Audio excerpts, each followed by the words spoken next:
There's a new report about Samsung's 2026 lineup, and it's already stirring up debate, especially if you care about performance. If you were happy about Samsung using the same fast processor in every Galaxy S25 model, you might not like what's coming with the Galaxy S26 series. According to a report from Korea, Samsung might go back to using two different processors in the Galaxy S26 lineup.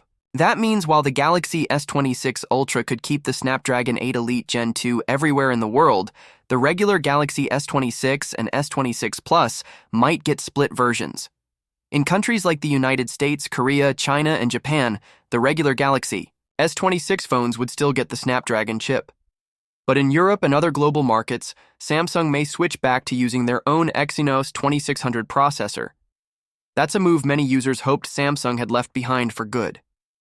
This dual-chip setup isn't totally new. Samsung did something similar with the Galaxy S24 series, where the Ultra had Snapdragon everywhere, but the S24 and S24 Plus came with Exynos in some regions. Fans liked the Galaxy S25 lineup because every model used the same powerful chip, no matter where you bought it. So going back might not sit well with everyone. Now, here's the twist. This change isn't confirmed yet. Samsung reportedly wanted to use the Exynos 2500 in the Galaxy S25 models, but dropped the plan due to production delays. If they finally fix those issues, they might bring Exynos back for the S26. But it all depends on how reliable that chip turns out to be. This also ties into another interesting move. Samsung is planning to release two Galaxy Z Flip phones this year, a regular Z Flip 7 and a cheaper Z Flip 7 Fan Edition, or FE. And both of them are expected to run on Exynos chips. No matter where you buy them, now they won't use the same chip. The Flip 7 FE is likely to come with the Exynos 2400, which was used in the international versions of the Galaxy S24. The regular Flip 7 could use the Exynos 2500, which was originally meant for the Galaxy S25. And if you're hoping to get a Snapdragon version of the Flip 7 in markets like the US or China, reports say that's not going to happen this time. That might disappoint a lot of users who are used to getting Qualcomm's best in higher-end phones. Meanwhile, the Galaxy Z Fold 7 is expected to stay with the Snapdragon 8 Elite, just like the Galaxy S25 series. That's good news for people looking for the best performance in a foldable phone. This whole situation could get a little confusing for buyers. Most people just want a phone that runs smoothly and lasts long without needing to check chip names and regions. And while Exynos chips have improved a lot, they still don't always match Qualcomm's top processors in speed or efficiency. There's been a lot of rumors about Samsung's next foldable phones, the Galaxy Z Fold 7 and Flip 7, especially when it comes to how thin they'll be. Some rumors even claim the Fold 7 could become the thinnest foldable phone in the world. But how accurate is that? Let's clear it up. Thanks to accurate CAD files that recently surfaced, we now know the actual measurements of both these foldables. And while they're definitely slimmer than most phones out there, Samsung isn't breaking any world records this time. Starting with the Galaxy Z Fold 7, when it's fully unfolded, it measures 4.54 millimeters thick. Fold it, and it comes in at 9 millimeters. Now that's really slim, but not quite enough to take the top spot. It's just 0.1 millimeters thicker than the Oppo Find N5, which still holds the title for the thinnest foldable phone on the market. 2. Give you a better idea, the full dimensions of the Galaxy Z Fold 7 are 158.43 millimeters tall, 143.14 millimeters wide, and 4.54 millimeters thick when opened. It also keeps the same triple camera setup on the back, with each camera having its own ring, all stacked vertically on a slim camera island. Now, onto the Galaxy Z Flip 7. Here, things aren't changing much compared to last year's Flip 6. The new Flip is 6.94 millimeters thick when unfolded, exactly the same as the Flip 6. Folded, it measures 9.17 millimeters, including the camera bump. The full size of the Flip 7 is 166.61 millimeters tall, 75.23 millimeters wide, and 6.84 millimeters thick when lying flat. So, in terms of design, it's basically unchanged. But Samsung made a different upgrade that might actually matter more to users. Instead of focusing on shaving off a fraction of a millimeter, Samsung increased the battery capacity of the Flip 7.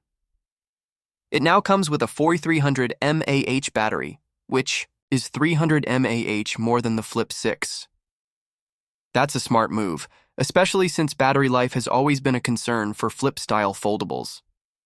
Samsung likely realized that their flip phones are already thin enough when compared to competitors.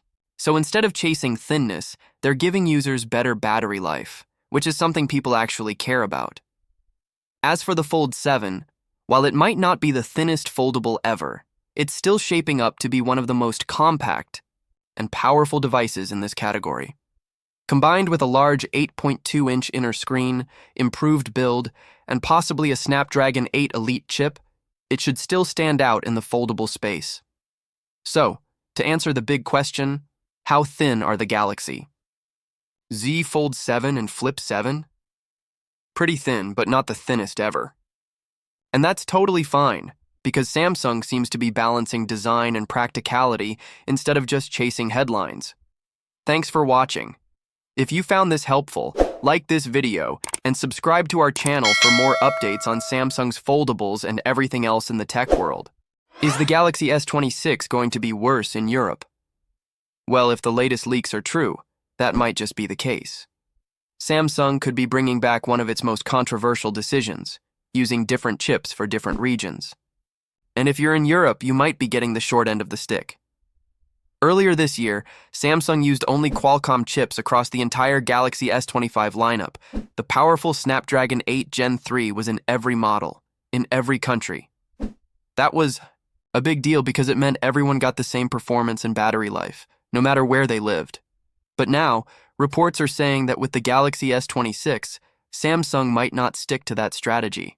Instead, they might go back to splitting their phones by region, just like they did in the past.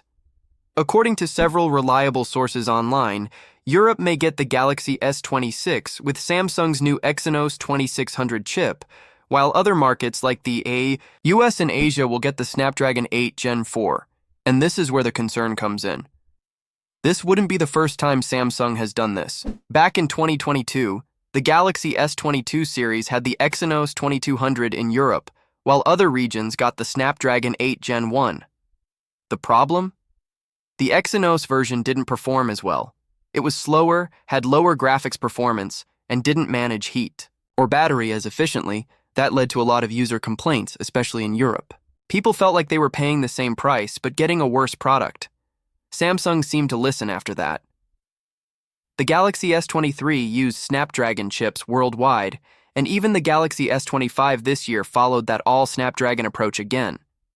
But, now, with the Galaxy S26, it looks like they might split it again. So why is this happening? According to leaks, it might be because of production issues. Samsung is using a new 2-nanometer manufacturing process for the Exynos 2600, and the early production yields are reportedly low. This means they can't make enough chips yet, so they might only use the Exynos version in certain regions, like Europe, where they think they can handle demand better. Now, here's where it gets even more confusing. Some reports say this: chip split may not apply to every S26 model. The Galaxy S26 Ultra might still get the Snapdragon 8 Gen 4 everywhere, while only the regular S26 and S26 Plus get the Exynos chip in Europe. And that raises a fair question. Why always Europe? Samsung hasn't officially said why they pick Europe for the Exynos models when they do this split. Some think it has to do with cost or supply chain logistics. Others believe it's because the European market is more willing to accept changes, like this, even if it means slightly lower performance. To be clear, none of this is confirmed by Samsung yet. These are still leaks and rumors, so it's important to take them with a grain of salt.